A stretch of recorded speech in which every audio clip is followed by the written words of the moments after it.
വാഹിദുനെന്നാലൊന്നാണ്,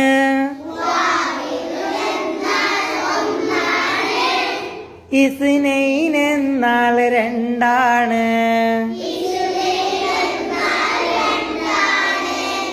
മൂന്നിന് പേര് സലാസത്ത്,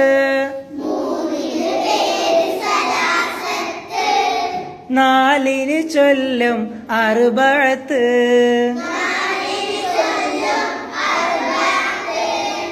അഞ്ചാണല്ലോ ഹംസത്ത്,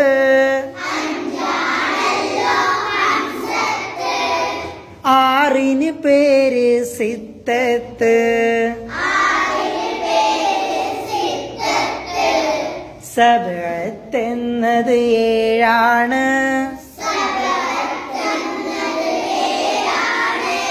സമാനിയത്തെന്നത് എട്ടാണ്,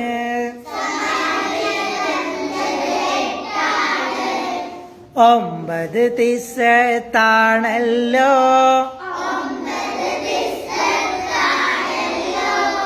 പത്ത് അശറത്താണല്ലോ,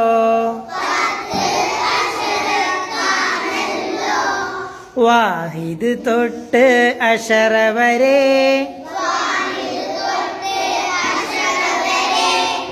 ഇപ്പോൾ നമ്മൾ പഠിച്ചല്ലോ, ഇപ്പോൾ നമ്മൾ പഠിച്ചല്ലോ.